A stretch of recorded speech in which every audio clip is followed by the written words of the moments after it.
Well, guys, so when I was in high school, I got to do some pretty fun activities that definitely did not get me bullied. I got called Model UN. Did you guys ever hear about that? Great activity. Yeah, I was Palestine back in the day. It was definitely a really cool experience. Yeah. I'm sure Model UN was so fun as pal. Yeah, they were really kind to me. There was a UN resolution today that would say I did see that. Palestine qualifies for statehood, but it is just, signaling. Good old UN. Good old UN doing stuff. Well, just like a bunch of high schoolers sitting in a hotel room talking as if they were members of the UN, we today are going to be having a mock conference committee. Oh, I didn't bring my tie. Oh, John, well, thankfully someone came prepared. So I brought my Senate jacket everywhere I go. Thank you. We are the green Senate jacket. Ready. You're looking legislative. Thank you. I just retired as a lobbyist this week. Well, so next session. In front of all of you is a big stack of papers. This is your side-by-side. So if anyone is interested in how the sausage gets made, this is a version of the whole House version and the whole Senate version side-by-side with the differences highlighted. Now you can go in between the two bills, companion bills. Yeah. And that would be HF 4757 and SF 40 or SF. So this is the weird part is actually they totally abandoned the Senate version, Oh. took on the House version, and then made a bunch of changes to it. Yeah, I was going to say, they did it really weird where we could have had them just concur the House version and no conference committee. That was like what I thought was going to happen too. But they decided to go to conference. Yeah.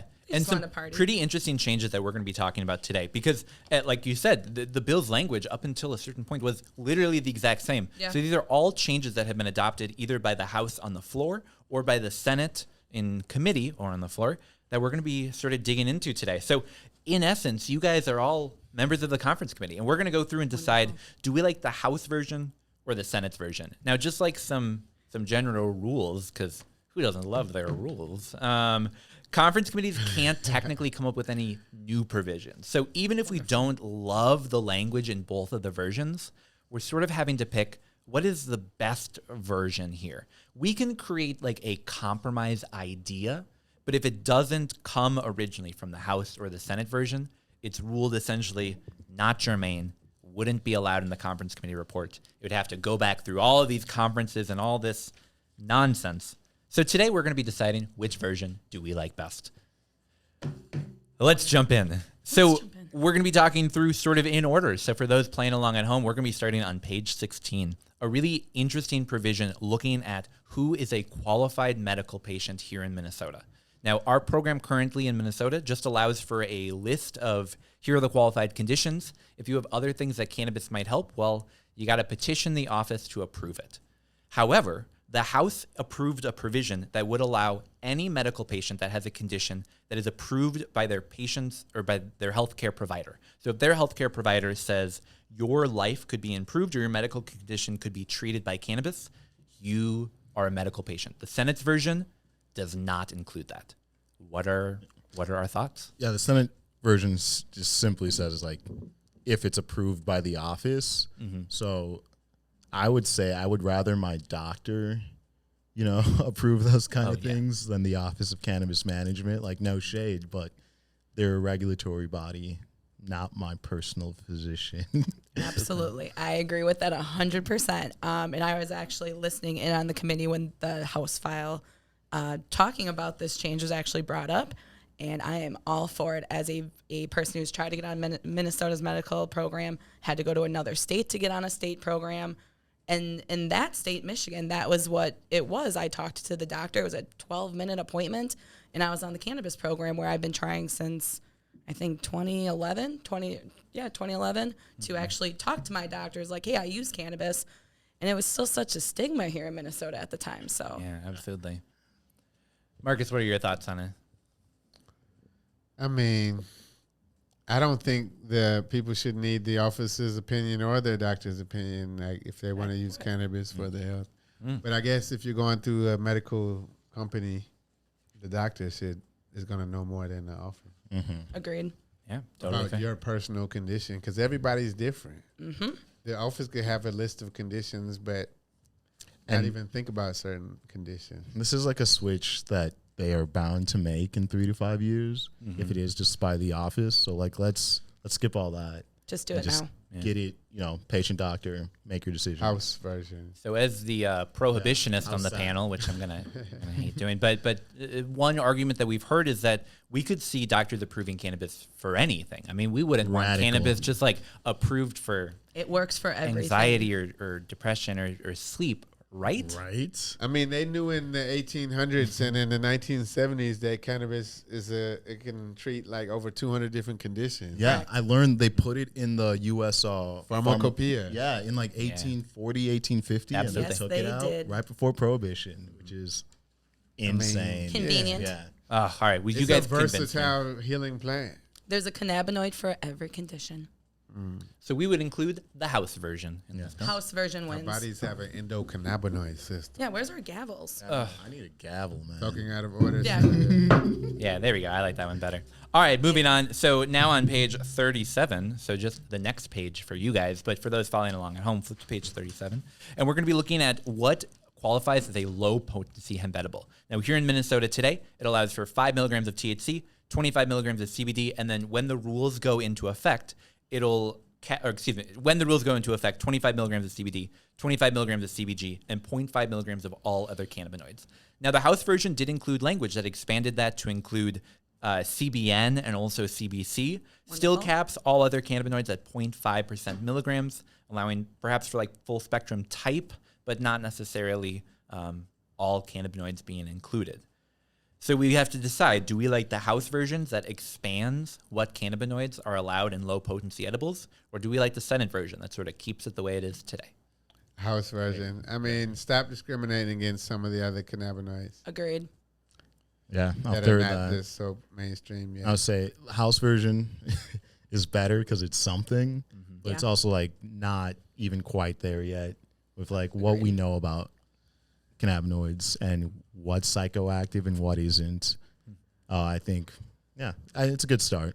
I mean, the average person, if they really want to have an effective dose of CBD, is going to need hundreds of milligrams. So, like this 5 milligrams, 25 milligram, like that's arbitrary as hell. It is. And I It's work a not lot. science. It's correct. And I work a lot with CBN, and like the 0.5 was insulting to me Terrible. because that's one of the biggest cannabinoids I use for people who are on pain pills or opioids. Is I recommend they try CBN because it can mimic that. It has that healing type of properties. It helps with sleep aids, things like that. So last year I was really frustrated with HF 100 when they took CBN out when that was one of the cannabinoids a lot of Minnesota companies was utilizing already last year. Yeah, absolutely. And we have some really good products on the market in Minnesota with CBN in them. So I'm glad they bumped that back up. Kind of like Marcus said, though, quit discriminating against the cannabinoids. I mean, I say that being someone who does not like the Delta 8s and the HHOs and things like that. Yeah, But me like, neither.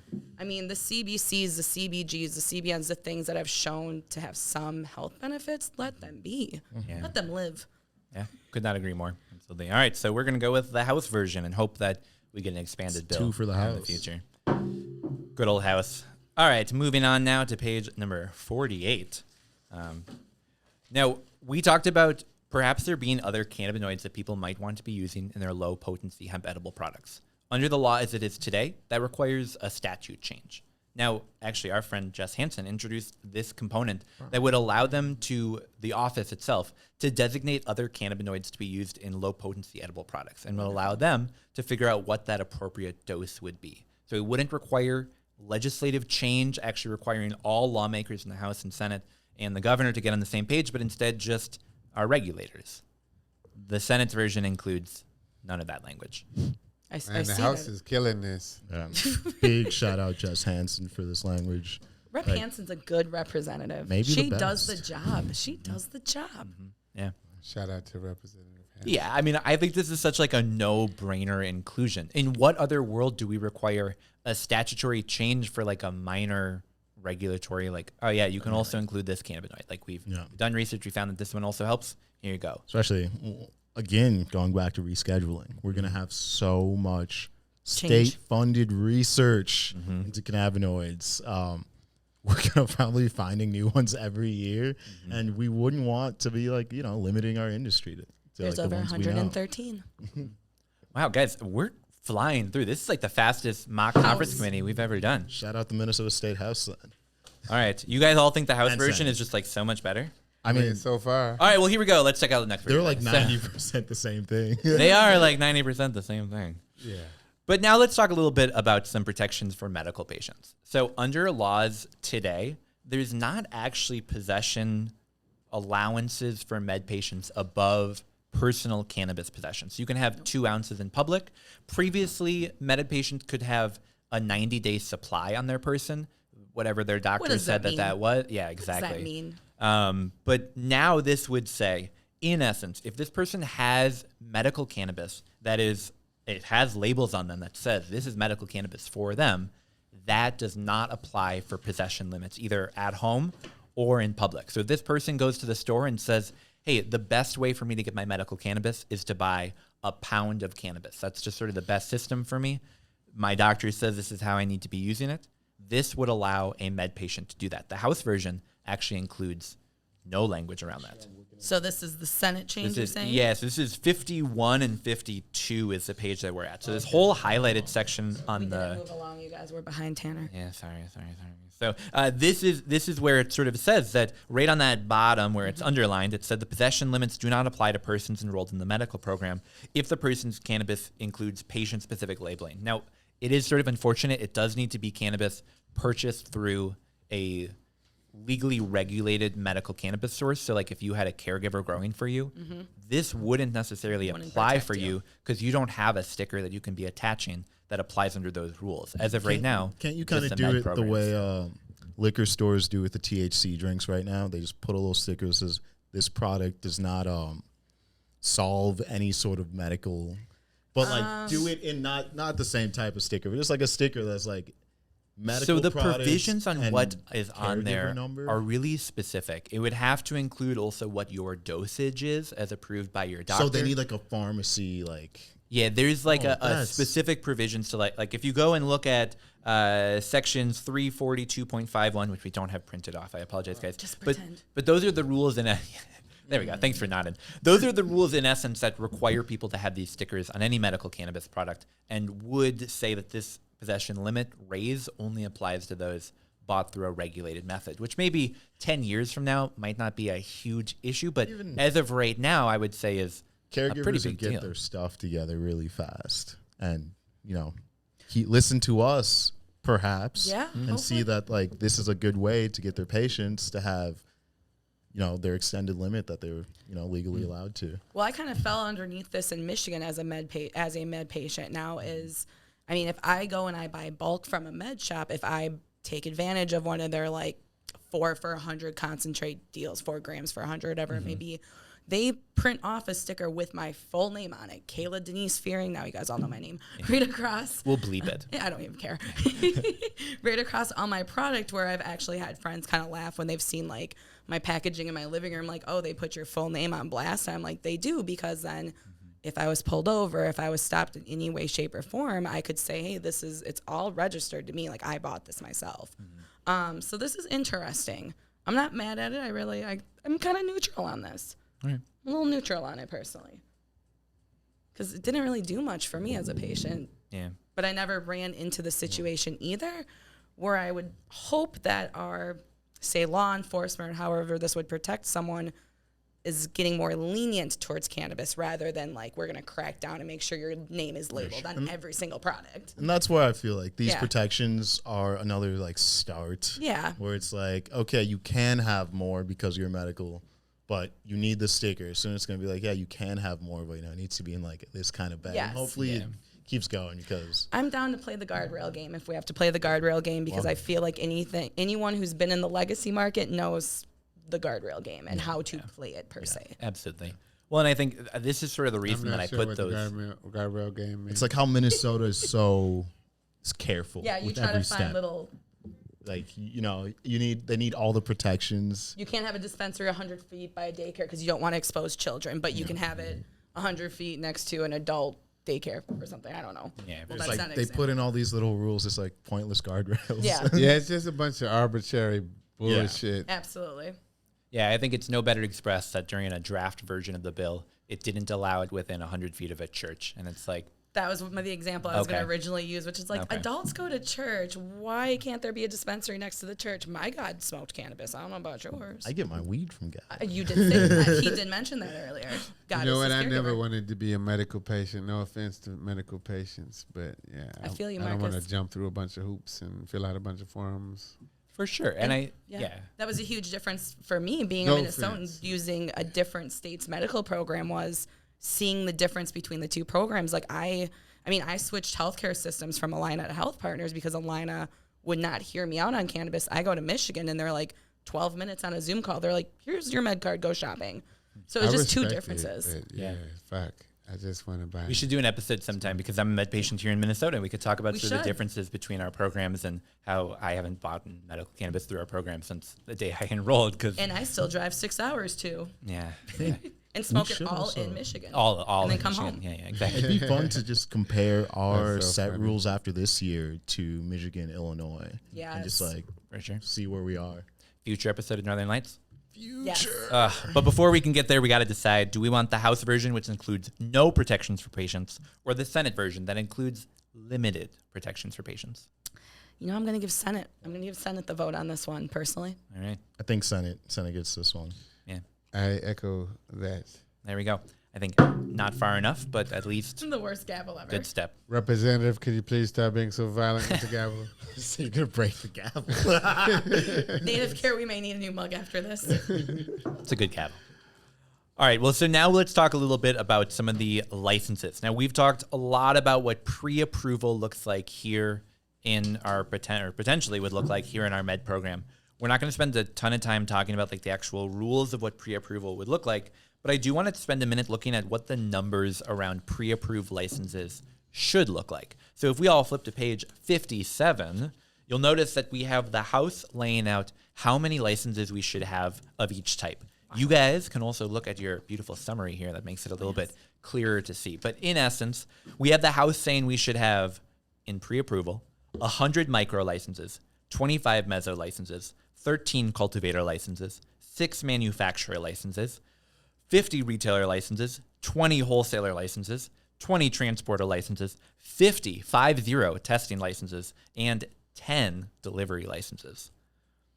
Now that's sort of our base. So we're starting there. That's what House File 4757 in the House says. The Senate did make a couple changes, and you can see them highlighted. The biggest change is that they require a certain number of these pre-approval licenses to go to businesses that say they will service the medical community. So of the 100 micro licenses, at least 20 of them have to go to businesses that plan to get a medical retail endorsement. It's not just selling medical cannabis, but they plan to also sell medical cannabis. They did lower the number of meso down to 15 instead of 25, the number of cultivators down to 11 instead of 13, testing facilities down 25 instead of 50. And then they also put in pre-approval for an event organizer, which I think is sort of interesting because that's like supposed to be a temporary license. Doesn't matter. Yeah. Doesn't matter. But in essence, Interesting. these are sort of the numbers that we're looking at. The questions that we have to consider are A, do we like the House or the Senate's number better? And B, do we like the concept of setting aside some of these pre-approval licenses specifically for people that plan to service not just the adult use market, but also the medical market? Go. So to the second question, I do like putting some for med because we have combo licenses, like our meso license, you can do both. But I mean, the numbers are just, they're placeholders, they're numbers. And it's like, I would just rather start on the higher end, I guess, and just let as many people who do qualify get in here because that's like the best. If we're going to incubate it, we might as well incubate it to its capacity instead of, I don't know why the Senate decided to limit it, but I would also want event organizer with the House limits, with the House numbers, because, you know, if I can throw events this summer. Well, what if all the event organizers are like in the metro area? What about the rest of the state? I mean, all of these numbers are arbitrary. I know you can't have 1,000, license types for each type of license, but I mean, for each of the license types, but I know. I'm really shoehorning you guys to this one because I'm not asking you to decide, do you like the pre-approval? Do you like the caps on pre-approval? I'm asking you, The number. which numbers do you think are House best? Because I has think, more.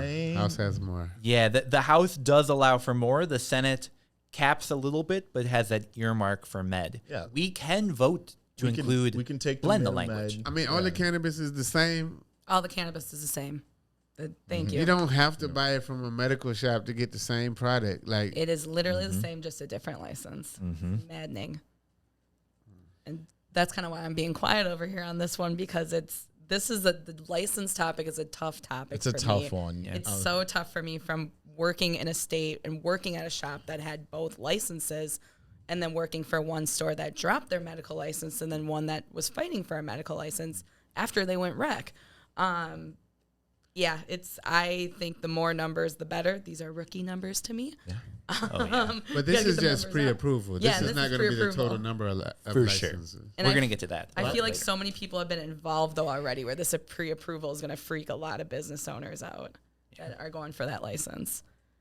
There. It's getting competitive. It's getting Yeah, there's really going to be some competitive. people who are really like vexed about not getting one. And And they may be well capitalized and prepared, you know, but otherwise. they don't qualify for the pre-approval. Correct. Yeah. And it's like, damn. Yep. So, guys, sort of like I'd how be mad lawmakers as might hell. be on a committee and sort of be in like the uncomfortable position of, I don't like this, but this is the best that I have in front of me. I understand that. We're going with the House's number, but maybe we like the idea of earmarking some for people that plan to participate in the med market. Is that sort of our in-between we're going with? Yeah. I do like that med incentive. And then I I like and that I med like incentive. adding event organizer because Yes. that legalizes everything we're going to do this fall. And like Martha said too, we do need people out in the outskirts too. We don't just need a bunch of events in the metro. In the metro. So I'm hoping that there are people out in the corners of the state that want to apply for that too, because that's going to be a tough one too. Because I guess we'll see the full rules for event organizer. But I Yeah. feel like this is cool. Well, This is cool. Let's just say that. we're going to take a not short be too break long. here, and then we're going to come on back and talk about a couple other provisions here. We'll be right back.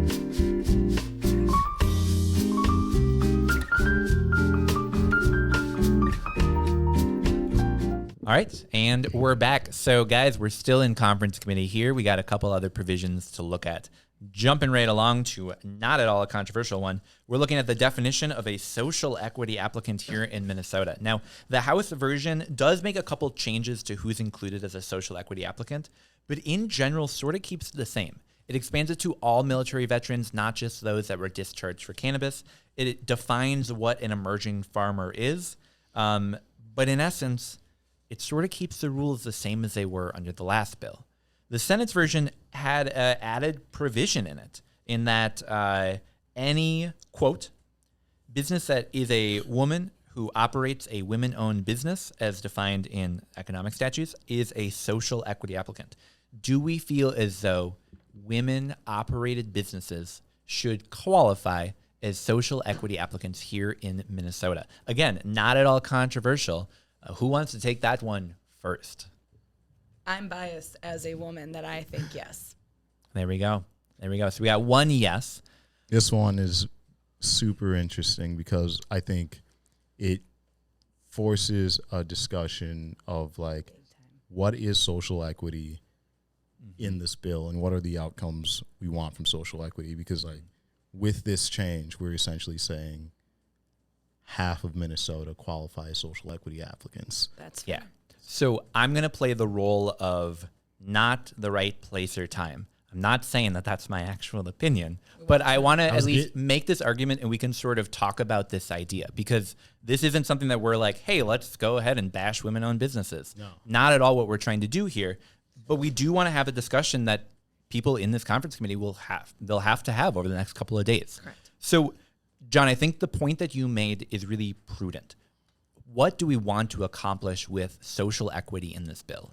I think when we went into it back in House File 600, way, way long ago, the idea of social equity was let's take the people that were harmed by the war on drugs and give them this entry route either to the industry or to additional funding that could potentially repair some of those harms. I think when we look at the statistics around who was harmed around cannabis prohibition, were women harmed? Absolutely. I think that's undoubtedly true.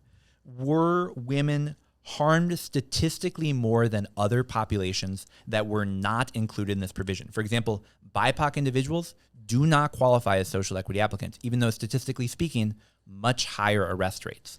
People that no. Wow. Okay. People that are that's something I missed. and a lot of white As a people Caucasian, think that's that something I missed. yeah, people that are Native American who proportionally are their cars are searched much higher than Caucasian individuals throughout the entire cities when pulled over for cannabis crimes, not included as social equity applicants. So again, I'm not saying that women shouldn't be included as social equity applicants. I do think we need to give women a route to establish businesses. I think when we look at the people that last time around, we said this is going to face a constitutional challenge, and then opted to say we can't have that happen, to now say, no, we'll make that fight for women. For women. When statistically speaking, not that women weren't harmed by the war on drugs, but were they as harmed as, for example, flip-flop BIPOC male? With new information, I'll I take play my devil's first answer advocate back. on that, saying that like we've all seen like the illicit legacy market. It is so hard for a woman to break through. Heck yeah. So hard for a woman to break through. Absolutely. Do we want the same thing in our legal adult use market? No. Question. Yeah. And that's where like this could easily Totally. yeah, where it's like one is like, were these the original people we're thinking of when we made the provision, when we defined social equity? And then it's like also about like women are treated harshly in business, regardless of the business. And then in cannabis, I've seen like a lot of the weird like misogyny in weed. Absolutely. It's hard to be a woman in weed. It's tough out here. Yeah, Well, I think going that's back more 2 decades, it was potentially like unsafe to be a woman in the industry in Yes. certain parts of our Yes. country. Like, I think saying women were not harmed by cannabis prohibition is when I was in high school. Yeah. Like, Yeah, no. like it is. The 2000s. John, you're getting old. That was two decades. No, just kidding. Just kidding. No, Kayla, I don't think you at all have to take back what you said, because I think when we look at who should be included, I think if we were to sit down and say, should women be given priority to entering our industry, we all would say, yeah, let's find a way to get them into the industry. Yeah. I think when we're making the value judgment of women, yes, BIPOC individuals, no. See, and that's the part I missed. Yes. I didn't know that. I'm putting it in with that a statute. little bit. Yeah, I didn't know that wasn't in statute. It's like if we're making that constitutional argument, yeah, it's like we can't try to backdoor in half the population. No. Yeah. That's kind of what I'm thinking right now, John. I'm literally thinking that as well. Like, you can't just. But like I said, like we do need way more Yeah. female representation in cannabis. Absolutely, Look that at part. our panel. Yeah. But like Hey, I'm a guest judge or a guest panelist. We're happy to have you here. We invited you on just to bash women, so we're but glad like that I you're said, here. like, I'm wrong the place, one wrong for it. time. It's not for a conference committee to do. Yeah. vote I agree outside. with that, actually. Yeah, I agree with that. Like, no. So I think, should we have funding available for women who want to start cannabis businesses? Hell Heck yeah, yeah. we should. Yes. Should we offer training and business support for women that want to Hell enter? yeah. Absolutely. Should we even like promote women in the industry? Maybe offering like, this product is created by a women-owned brand and we should feature that? Absolutely. Should they be social equity applicants? Oh boy, I'm glad I'm not on that conference committee. Yeah. Same. All right. Well, guys, I think we navigated that one well. Thanks Well, for I just gotta educating me. say, like a lot of times, I encounter white people and they think that I'm automatically would be considered a social equity Same, applicant. every they time. make that assumption Every time. and I'm like, not necessarily. And I mean, did they do a report on my zip code? It might not qualify. I'm Yeah. not a veteran. Well, and I think what we should I've say never is been arrested. women do qualify as social equity applicants if they're a veteran, or if they're an emerging farmer, or if they live in a community impacted by the war on drugs. They are a social equity applicant, regardless of their sex. i.e., if you're a social equity. it rubs me the wrong way on this, though, because our politicians themselves, when they were bringing up social equity, they kept using people of color as their examples. None of them brought up women. Nobody said the group of women, the subculture of women have been hurt on the war of drugs. it was all people of color. So Absolutely. that's where I wasn't aware 100% because I've been a little sidetracked on caregiver stuff. You would think That- it's in the bill. I thought it was in the bill. You would Yeah. think So it's this in the is, bill. for me as a woman, again, being biased on the answer, like that's frustrating for me because now I feel like I'm being put up against the people of color when Yeah.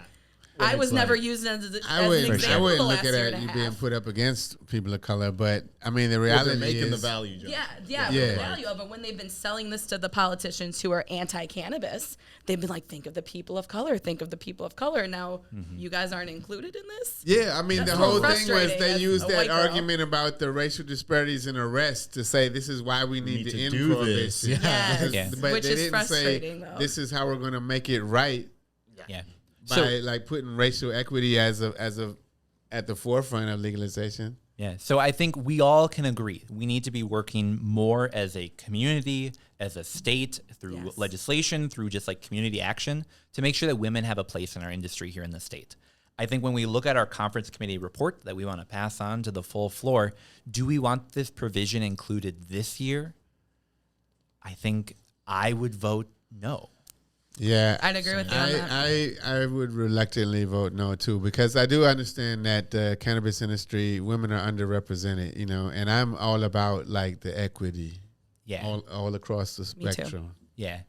So I would love to see overrepresentation of women in the industry, but yeah. So I think what we can say here is this is a really good, like it comes from a really good place, a really good motivation of let's get women into our industry. Let's keep having this conversation and figure out what are some of the ways that we actually can give women an on-ramp to become part of this industry.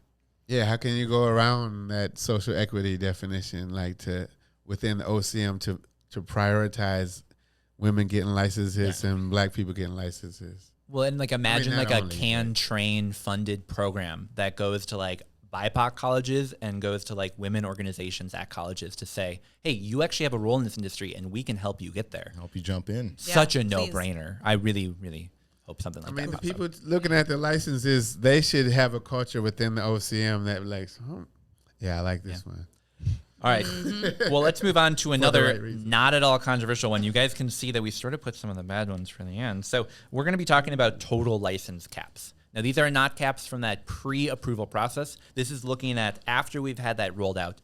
What are some of these total caps that we should be having on our industry? Now, let's note that neither of the bills include caps for micro operators. Those likely will be uncapped here in Minnesota. We're waiting for the final rules, but it's looking like as of right now, we're going to have a lot of micro businesses, which I think is really incredible as an industry. Where the caps are put in are around cultivators, manufacturers, retail, and mezzo businesses. And again, unfortunately, we're not deciding whether we like the idea of caps. I don't. We're not deciding whether we like the idea of caps. Instead, we are just voting on which number do we like best. And again, sort of like with the social equity ones before, do we like the idea of some being set aside for med? So let's say cultivator 25, manufacturer 12, 100 retailers, and 50 mezzo businesses under social equity, and then those same numbers duplicated for all others. So essentially half of the licenses are going to be set aside for social equity applicants, the other half for everyone else. The Senate's bill is slightly different, where instead of 25 cultivators, it only allows for 19, and instead of 50 mezzo businesses, it only allows for 30. And of the retailers, 20% of them have to supply that medical market. And of the mezzo licenses of the 30, at least 6 of those have to do the medical license. Now, sort of again, we got to decide whose numbers do we like best, and do we like setting some aside for med? House, because there's more. I don't think we need to set aside for med. People can be, it's all the same cannabis. I say mezzo can always apply for a med endorsement as well. Yeah, that was kind of Right. the mezzo cliche there. So it's interesting. This one's hard. It makes me want to muse for like a while. About like it's one of the ones. There's many where it's just like this can go. What do we want to do is like what matters more than like these fucking numbers. Like the numbers are arbitrary. What do we want to see happen? I love the 1-to-1. Like if we want this Yeah, I did like industry that. to be equitable, let's give one social equity license for every other license. I like that as Fucking well. makes sense. It's like when it comes to the numbers, like I really don't care. The OCM can change them as they please. It's just like right now, what do we want to see? Wait, if these are, they can still change these numbers, right? They can raise that. Unfortunately, the maxes would be put in maxes- statute. Wow. So, Whoa. Then we have to go with the house side just because, Yeah. like, we don't want to have that fucking stupid shit happen where it's like June and we need more of a certain license, but it's like we're asking the governor for a special session for weed. It's like, would That you ain't want gonna that, or do you want to just put someone in charge who can, not unilaterally, you can put triggers in there, like raise these caps and not have a maximum? What's the purpose of a maximum cap before you've started is what we need to be asking ourselves. But now that we have to pick numbers, let's go with the bigger numbers. All right. So again, we're going with the house one for this. Bigger numbers. What happens if 80% of these licensees fail? And like you only have like 20% of them performing well. The market will be underserved. It's underserved not with no seeds in the ground. Yeah. Because then it's just Just people saying. taking up, Like, or are if we they're gonna not set it up for failure? operational, like there's so much that we need to make a real big space. So we all vote no caps, but in this version, we vote House bill. House bill. There's not Yeah, even going to be they got enough the bigger supply for a numbers. while. All right. Moving along, medical cannabis endorsements. We're just going to talk about this one briefly because it's sort of a minor change, but I think worth mentioning. In the House version, we're going to have cultivators, processors, and retailers all have to get a medical endorsement to be able to sell into that market. We all agree cannabis is cannabis. Medical cannabis is just adult use cannabis, but it's sold through a medical market. The Senate's version, I actually think is sort of unique, where the retailer themselves, if they want to be able to service a patient, be able to sell medical cannabis, they have to get that endorsement. But the processor, the cultivators, the cannabis itself is all just cannabis. Yeah. Some of it can just be sold as medical cannabis. Which version do we like better, regulating the entire market or just having sort of the one endorsement? I like the one endorsement I like personally. the one endorsement. Yeah. Again, I've experienced it, so I like it. I think one of the goals set up by OCM this year was to streamline our whole thing. Let's put that distinguishing factor at the end of the supply chain and not make like this guy get this license and like this license Absolutely. like before it's even noticeable or worth like while. Like no one knows until you put it in a medical shop where you put it, depending on like how it's grown. Like Absolutely. just adding more It's paperwork. making it convoluted. Yeah. The consumer don't care. They just want OCM, it. you don't want to fill these out. You don't want to read these. Exactly. Make Make it more work for yourself. everybody's job easier. Yes, the including- OCM's not yeah. deciding. It's the legislature. They're like, Unfortunately. All right, well, we got a couple other provisions we want to look at, and I'm super happy to have you here for this next one. So the caregiver provision. You guys heard this talked about on a previous episode of Northern Lights. In fact, Kayla came on, talked Hello. about this provision. It was Episode very 23. Yeah, absolutely. Episode 23, baby. I remember it. It was really cool being able to hear about what that model provision could potentially look like. Obviously, it was folded into this, and sort of like everything else, it was chewed apart, and this is sort of what we got Yes, it was. left over, but still very exciting to see caregivers potentially written into our bill. Now, the House version would allow a caregiver to grow up to 8 plants on behalf of a patient, and they could also grow their own 8 plants. So we could have a caregiver legally growing potentially up to 16 plants. Correct. Patients that have a caregiver would surrender their right to grow, so they would not be able to grow at home.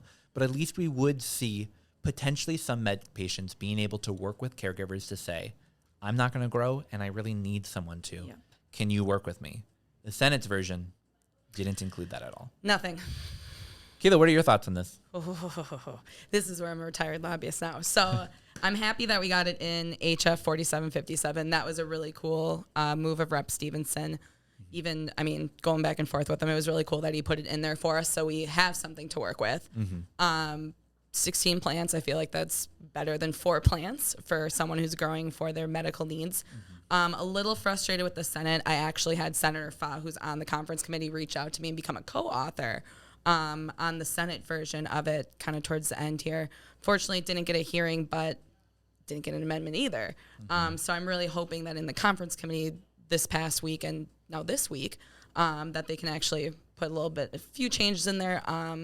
Last week, I actually wrote a letter to the whole conference committee asking them to bump that one patient up to 3 patients still. So we'll see if they do that for me. Incredible. I mean, guys, any thoughts that you have to add on that? I would love to hear them. You know, Kayla, I mean, I support what you say. Thank you. Yes. Yeah, I'd say same. You did kick ass this year introducing your bill, Thank you. getting it into this bill, and hopefully, like, it's. I see no reason, like, it not surviving does not, you know, Like, why? not do anything. Yeah. It doesn't. It's like, who's against this for why? Absolutely. That's Yeah. my feelings on it. Like, why are we against this? We're Why just trying to help not? people just get their medicine. Yeah. Why are you trying to control everything? Plants. It's like, Yeah. isn't that the point? And Are we trying to grow plants here? I think the only reason why it really didn't get a hearing in the Senate was because of all the Senate drama. Hoopla. The hoopla. Because even when I was talking to senators, like at the very last second of deadline for them, they were like, we approve this, we'll support it. So I think we did well, Minnesota. Thank you for everyone that helped me advocate for that. Yeah, well, and like, let's give credit where credit is due. Yeah, shout out to everyone that helped with that. We need people Rep helping. Hansen. But also, like, Kayla, shout out to you because we'll be able to look at that provision and say, like, hey, we know who did that. Yeah, a lot of people helped with that. We do not at all trying to minimize that, but like, And Kayla's been at too. every event for the last like 5 months, being like, guys, I need you to look shows at up. this bill. I need you to call your senator or your representative, please. And I need you to tell them you support it. Here's what it does. Like, you had like the packets and everything Yeah. ready for people. Like, you did a really good job pushing this I bill this tried the ferret bribes. The ferret bribes worked too. Bribing, yeah. that works for me. I'll let you pet my ferret. Hey, I we're say it proud like of that you too. and grateful for you. Thank you, Marcus. Thank you for your service. Yeah, yeah. And I was taught by people like Marcus and Chris Wright, who we were mentioned earlier, and my dad, all the grassroots advocates. So this one's for you guys too. Yeah, you show up. Thank you, and you're so good. I love it. Yay. Well, yeah, definitely hope that the conference committee improves that House version and includes that House version. Yeah. And updated because it's definitely something that's important here in Minnesota. All right, we just got a couple more. We've got 2 sort of quicker ones that I want to talk about, and then we got one that we're going to dive into a little bit more. So the next one, just sort of a simple thing. The House version doesn't include any, quote, additional children protections, but the Senate version includes something that bans images of cartoons, toys, robots, real or fake people, fake animals or creatures, or real animals or creatures, fruit or vegetables, except when they're used to describe the flavor. And you cannot use the term candy, candies, or candy with a K. Boom. Hit my face on the microphone. How do you guys feel about not being able to use cartoons, toys, robots, people, vegetables, animals, any of that? Do they know who the adults of today are? We love cartoons. I still play Mm-hmm. Pokemon Go. I do support banning images of fruits or veggies, though. That offends I'm cool with me that, to the too. core. I don't need an animated apple for my apple fritter strain, personally. Right. If Like- I buy a box of apple pie, I don't want to see an apple on it. But guys, so like, here's the example that I want to give. Yeah. Have we ever eaten Granny's pretzels before? Delicious. They have a fake person on the front. And I love That's what that I'm saying. granny. I'm not relating a lot of this stuff to children. Yeah. Same. Have you ever had their gummies before? They have an apple on the front. Here's Kids an ain't apple, eating yeah. that. But it's not it's not like an apple with big, happy, bright eyes and like a big smile. It's just an apple. Like no one in the can. Actually, unfortunately, Is it it? does Okay. have Granny's face on Granny, the why apple. do you do this No, to I me? know. So we're sort of in this position where, like, do we feel like that product is appealing towards children? I mean, personally, for me, I don't. I think it's appealing to me, but I guess my question is, do we have these rules for alcohol right now? No, we don't. yeah, I don't believe so. I think we That's should my be beef. consistent because they're going to be like, oh, if you go home and your kid sees your gummies and they have like a banana on it, they're going to be like, ooh, yummy. But that's like the fault of the parents. I don't think we need to get agree regulatory with that. about this. I have to say this. The people who come up with these type of ideas are the type of people that get mad at their kids for dancing. I was at that concert at Hey, Orchestra he Hall, right. New Orleans Jazz Orchestra with Irvin Mayfield Jr. And this woman saw her kid dancing in the seat, and she looked at him like he was committing the most heinous crime. How dare you? So, like, what type of people are this controlling? Yeah. And I mean, I was just at a liquor Tanner, store stop literally 2 weeks laughing. ago. Nothing's funny. I drink Pink Whitney, which is a vodka that is pushed by NHL players. And I was at the liquor store in Dinkytown for a signing with one of the NHL players, and there were half as many kids under the age of 12 there with their parents getting pink Whitney merchandise sign, and that's a vodka. Yeah. So as someone who's seen that, and someone again who's grown up with cannabis around me my whole life, like this doesn't faze me at all. So I'm team house on this one. And I doubt any of those kids drank the vodka. Correct. They were there for the person kind of thing. I was just like, okay, you're here because of the branding, not because of the product. This is like one of those things where it's like, like this doesn't protect children. No. It just like I need to be puts protected more from the children. guardrails. We're playing the guardrail game again. Guardrail on the game. industry. Minnesota guardrail game. Where it's like, okay, you can't do this because like a kid might think it's like you're making up these weird theoreticals Situations to like make yourself like worked up. justify what you want to pass. People that have ideas like this that they want to make law are the type of people you would not want to go on a trip with because they'll be like the most miserable travel companions. Like, we've got to stop at this rest stop for 5 minutes or we're going to leave you. Oh, no. So we're going with the house one on this, where we're not including the language banning cartoons, toys, robots, a bunch of other stuff. The gavel has been gavelled. It's been gabbled. It's like no one's like, think about it like a business. No one is marketing towards children because children are not going. They don't to even buy get to it. come in the They stores. don't have money. Yeah, like what Kids don't have money. It's just so silly. The next one that we've got, so we're going to have signs inside of dispensaries that tell people not to operate a motor vehicle or heavy machinery while under the influence of cannabis. All right, yeah, whatever. I'll find a sign. They're all going to be driving away with their cannabis. Yeah, all of them. But the question is, should that sign also say that people should not operate motor vehicles or heavy machinery for 10 hours after consuming cannabis? Guardrails. Do you guys feel 10 where does this hours? number come from? I don't even know about the house I would show version. you, but I can't show my butt on camera. That's for a paid site that Tanner may have. Yeah. Come to my OnlyFans. You can see where that OnlyPlants. where that. I have an OnlyFans account too. We've actually talked about your OnlyFans account on like 3 or 4 episodes. Different. Everyone does after smokes COVID. For different strokes. Incredible. See, we should be worried about the OnlyFans for the children, not the character. I know. There are going to be more provisions around what you're allowed to package on your cannabis product than sex sites. Yeah. Or like Don't Bitcoin, even use bro. the color green.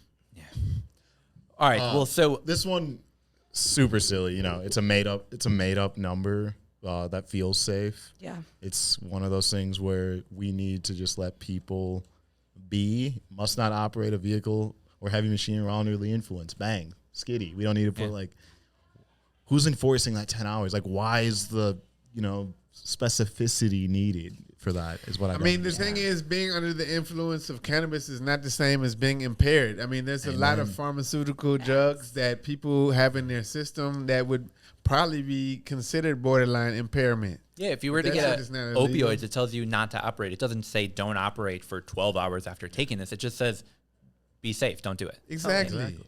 Cannabis consumers, be safe. Be smart, potheads. You know what's different about cannabis than alcohol and driving? Nobody wants to drive when they're too high.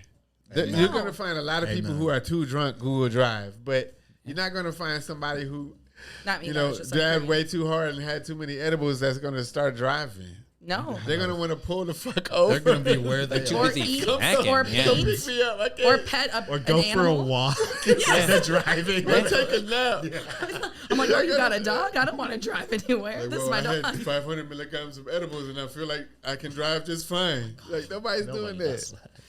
And if you are, why? Quit making us look bad. Well, guys, sort of like the real conference committee. We've come down to the final issue, and we only have like a minute to talk about it. I hope they have this much fun behind closed doors. Oh, I hope I'm that sure you guys they giggle do. like this. Not I'm in the sure they're going legislature. to bring it closer to the wire than we are. Oh, way closer. So bringing it down to the wire, the House versions did not include any early cultivation. So we're going to see licenses Messy. go out when those are issued and the rules are in place. Then people can start growing. The Senate's version did say the office must authorize a social equity applicant with pre-approval for mezzo, micro, or cultivator who has provided a certificate from their local government with approval to grow cannabis once rules are in place regarding to do that. So in essence, they're going to establish temporary rules for these cultivators, and then they're going to keep working on the rest of the rules. This will allow plants to start growing, allow our industry to start being able to have cannabis only from these social equity pre-approved licenses. Do we think that should be included in the final bill? What do you guys think? again, after new information, I mean, sure. Yeah. Seeds in the ground, baby. I think something I'm curious about is municipals. Because, like, Yeah. if I'm a muni and I got my plans, and this fucker with the pre-approval comes around, he's like, I can grow too. Yeah. It'll be, yeah. But, yeah, I think early cultivation is, I hate calling it early cultivation, too, because we've been legal for a year. Exactly. It's just cultivation. It's just cultivation on a timeline that allows our industry to have product when Like, it starts. We are already 22, 23 months into no. Nope. We've We're been 8 Stoner months. math. Yeah. But I mean, we're coming up I was to thinking of, we're on track for like 22 months. but it's been like a year since the bill has passed, and Yes. we don't. I'm not trying to throw shade at anyone. We don't have a director for our program. Like, we've not been advancing at the speed that I think we all thought we would be a year ago today. So do we think early cultivation should be included to maybe start jump-starting that forward? Yeah, Yes. it's a risk. It's a risk. It's a business risk. So the people willing to take it, we should not be saying, no, you have to wait when they know that they can do it and we know they can do it and we want it. It just, it needs to happen. I mean, how early is early? Exactly. It's not even that We don't. much earlier. What was the date exactly for early? When they're gonna start it?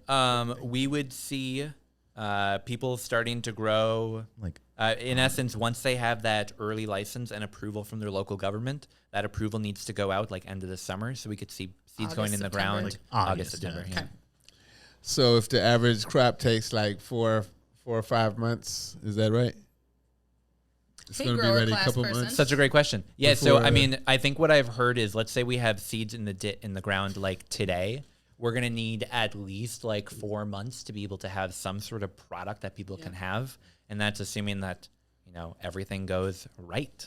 that's like if you're just grow. That's just like And if for you're starting growing. from seed That's without just for clone. growing, yeah. And It's, that's a big thing where, like, I mean, when I was doing the caregiver stuff, talking to growers, is a lot of these growers who were thinking about applying for any of these licenses are like, is this for seed or for clone? Like, where does this start? Are we having to start from seed? Are you going to give any rights to people who may have the genetics for clones to actually maybe speed up the process of product?